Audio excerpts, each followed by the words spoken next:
Hello friends, अस्सलाम वालेकुम। दोस्तों, अगर तारीख पर एक नज़र डालें तो बहुत सारी ऐसी शख्सियात गुजरी हैं जिन्होंने इंसानी ज़िंदगी को आसान कर देने वाली बेहतरीन इन्वेंशंस की हैं। और अगर इसके अपोजिट देखें तो एक ऐसी खतरनाक इन्वेंशन भी हुई है जो इंसानियत के साथ साथ पूरी दुनिया को तबाह करने की ताकत रखती है। जी दोस्तों, मैं बात कर रहा हूँ एटम बम की। इसके बनाने वाले हैं जूल्स रॉबर्ट ओपेनहाइमर। इन्हें इस वजह से फादर ऑफ एटम बम भी कहा जाता है। दोस्तों, वीडियो में बने रहें क्योंकि हम इसमें जानेंगे इंसानियत का दुश्मन इतना खतरनाक बम आखिर क्यों बनाया गया और इस बम की वजह से होने वाली तबाही देखकर ओपेनहाइमर के रिएक्शंस क्या थे, और साथ में एक नज़र डालेंगे ओपेनहाइमर की दिलचस्प जिंदगी पर। 22 अप्रैल 1904 को न्यूयॉर्क सिटी में पैदा होने वाले जूल्स रॉबर्ट ओपेनहाइमर बचपन से ही तेज दिमाग और तालीम का शौक रखने वाले बच्चे थे। सिर्फ 10 साल की उम्र में ही फिजिक्स और केमिस्ट्री जैसे मेजर सब्जेक्ट में एक्सपर्ट थे। इनकी जहानत का अंदाजा इस बात से भी लगाया जा सकता है कि सिर्फ 18 साल की उम्र में ही उन्होंने यूनिवर्सिटी ऑफ हार्वर्ड से केमिस्ट्री जैसे मेजर सब्जेक्ट में 4 साल डिग्री सिर्फ 3 साल में ही कंप्लीट कर ली थी। लेकिन फिर बाद में थ्योरेटिकल फिजिक्स में अबूर हासिल करने का शौक इन्हें जर्मनी की गोटिंगन यूनिवर्सिटी ले गया और यहाँ इन्होंने सिर्फ 23 साल की उम्र में ही पीएचडी भी कंप्लीट कर ली थी। ओपेनहाइमर तालीम कंप्लीट करने के बाद वापस अमेरिका आ गए और एक यंगेस्ट फिजिसिस्ट के तौर पर उभरे और मुख्तलिफ थ्योरीज में डीप रिसर्च की, जैसे इलेक्ट्रॉन, न्यूट्रॉन, सितारों और ब्लैक होल्स पर काबिल तारीफ रिसर्च शामिल हैं। और अगर इनकी नेचर की बात की जाए तो ये ज्यादातर अपनी रिसर्च में ही लगे रहते थे, लोगों से मिलना जुलना बहुत कम रखते थे और बाकी दुनिया से बेखबर रहते थे। अब इनकी जिंदगी के इस हिस्से तक तो इनका एटम बम से कोई ताल्लुक नहीं था, लेकिन जब जर्मनी में हिटलर का दौर शुरू होता है और हिटलर अपना पावर शो करता है और कुछ साइंटिस्ट को एटम बम बनाने का काम सौंपता है, तो ये खबर किसी तरह एल्बर्ट आइंस्टाइन तक पहुंच जाती है और यहाँ एल्बर्ट एक अहम रोल अदा करते हैं। और कहा जाता है कि एल्बर्ट अगर ये काम नहीं करते तो शायद एटम बम कभी बन ही नहीं पाता। दरअसल होता क्या है कि अगस्त 1939 में Albert Einstein American president Franklin Delano Roosevelt को एक खत लिखते हैं जिसमें वो वार्निंग के तौर पर बताते हैं कि हिटलर ने एटम बम बनाने पर काम शुरू कर दिया है और अगर वो इस प्रोजेक्ट में कामयाब हो जाता है तो हमारे लिए खतरा बन सकता है, इसलिए हमें भी तैयार रहना चाहिए और एटम बम बनाने पर प्रोजेक्ट शुरू करना चाहिए। फिर प्रेसिडेंट ने ये लेटर पढ़ते ही फौरन एक्शन लिया और यूएस मिलिट्री को ऑर्डर दिया एटम बम बनाने पर एक प्रोजेक्ट शुरू किया जाए, जिसमें मिलिट्री ऑफिसर्स और कुछ साइंटिस्ट भी शामिल थे। यही वो मशहूर प्रोजेक्ट है जिसे कहा जाता है मैनहट्टन प्रोजेक्ट, और इस प्रोजेक्ट टीम को लीड कर रहे थे जूल्स रॉबर्ट ओपेनहाइमर। फ्रेंड्स, अब यहाँ आपके जहन में एक सवाल आया होगा कि इस प्रोजेक्ट का आइडिया तो एल्बर्ट आइंस्टाइन का था और आइंस्टाइन ने ही हिटलर की इस साजिश के बारे में प्रेसिडेंट को अवेयर किया था, तो फिर क्यों इस प्रोजेक्ट को लीड करने की रिस्पॉन्सिबिलिटी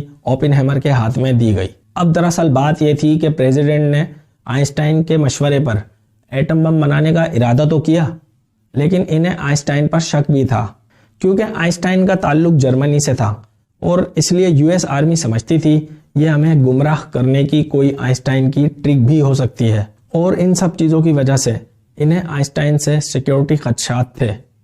इस वजह से मैनहट्टन प्रोजेक्ट का रिस्पॉन्सिबल ओपेनहाइमर को बनाया गया। अब वर्ल्ड वॉर 2 शुरू हो चुकी थी और अमेरिका चाहता था वो जल्द से जल्द एटम बम बना ले। अमेरिका के लिए ये बहुत ही खास मिशन होने वाला था। इस प्रोजेक्ट के लिए $2.2 बिलियन का बजट रखा गया था और इस प्रोजेक्ट से रिलेटेड कोई इंफॉर्मेशन लीक ना हो जाए, इसलिए 1942 में अमेरिका के ईस्ट में वाक़े ओक रिज टेनेसी के मुकाम पर एक शहर आबाद किया गया। इस खुफिया जगह को नाम दिया गया लॉस एलामोस और आज इस जगह को द एटॉमिक सिटी या द सीक्रेट सिटी के नाम से भी जाना जाता है। इस जगह पर हजारों लोग आबाद किए गए, जिसमें साइंटिस्ट, मुख्तलिफ वर्कर्स और इस प्रोजेक्ट से रिलेटेड लोग शामिल थे। और इन लोगों से भी सख्ती से कहा गया अगर इस प्रोजेक्ट से रिलेटेड कोई इंफॉर्मेशन लीक हुई तो सख्त से सख्त सजा दी जाएगी। और इसके अलावा इसके लिए बहुत से अहम रूल बनाए गए थे ताकि सिक्योरिटी को यकीनी बनाया जा सके।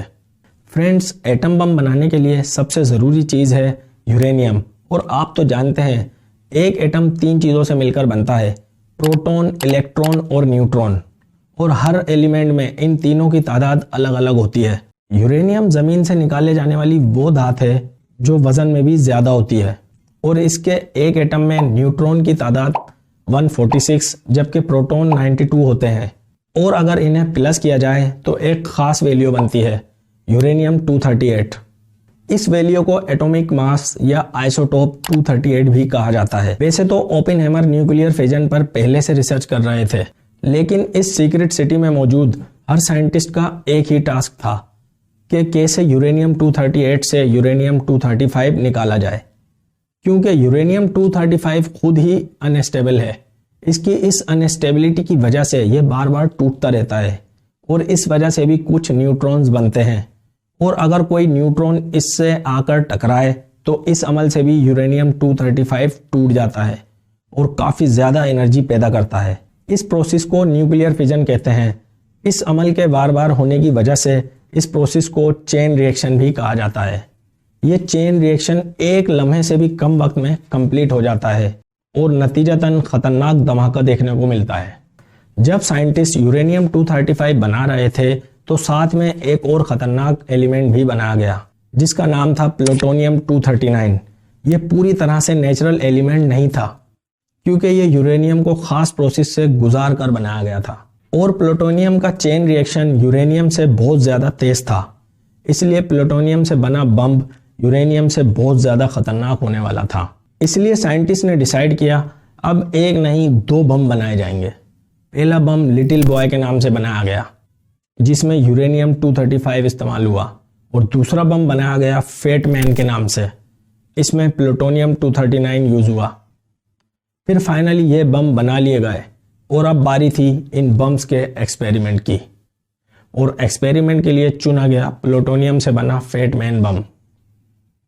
इस एक्सपेरिमेंट को नाम दिया गया ट्रिनिटी। 16 जुलाई 1945 सुबह 5:30 बजे न्यू मैक्सिको सिटी के सहरा की जमीन पर एटम बम का पहला कामयाब तजर्बा किया गया।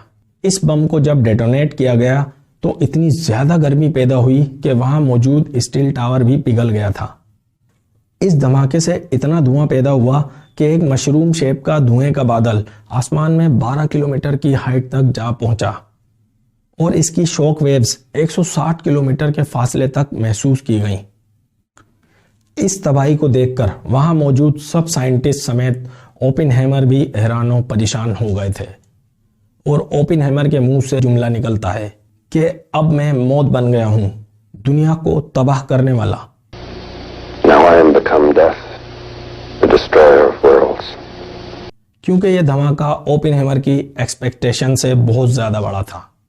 लेकिन ह्यूमन हिस्ट्री का सबसे बड़ा इंसानियत पर जुल्म तो तब हुआ जब ये बम दूसरी जंग अजीम में जापान के शहर हिरोशिमा और नागासाकी पर गिराए गए, जिसके नतीजे में हजारों लाखों इंसान जलकर खाक हो गए, चंद लम्हों में अपने वजूद से ही मिट गए और पूरे शहर तबाह हो गए।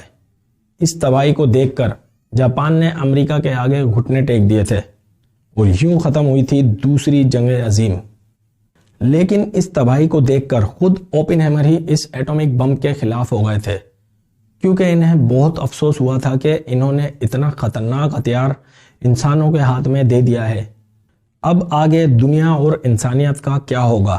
फिर इन्होंने अमेरिका से कहा हमें इस इंसानियत के दुश्मन एटम बम पर बैन लगा देना चाहिए, लेकिन अब बहुत देर हो चुकी थी। अमेरिका के हाथ में दुनिया का पावरफुल वेपन लग चुका था और वो इसकी ताकत का मजा चख चुका था। इसलिए अमेरिका ओपेनहेमर के ही खिलाफ हो गया और इन्हें नौकरी से भी निकाल दिया गया। अब ओपेनहेमर अपनी नॉर्मल जिंदगी गुजार रहे थे कि इन्हें स्मोकिंग करने की वजह से कैंसर हो गया और 1966 में दुनिया से चले गए। यूं इख्तिताम हुआ ओपेनहेमर की जिंदगी का। लेकिन दोस्तों, आप क्या समझते हैं, ओपेनहेमर इस कहानी में विलन रहे या हीरो? ऐसा भी तो हो सकता था ओपेनहेमर अगर एटम बम ना बनाते तो दूसरी जंग अजीम ना जाने कब तक चलती रहती और कितने ही लोग मरते, या इन्होंने एटम बम बनाकर ज्यादा खतरनाक काम किया। अपनी अहम राय कमेंट्स में जरूर दीजिएगा। अगर वीडियो से आपकी नॉलेज इंप्रूव हुई हो तो वीडियो को लाइक कर दें, चैनल को सब्सक्राइब कर दें और अपना खास ख्याल रखें। मिलते हैं नेक्स्ट वीडियो में। खुदा हाफिज।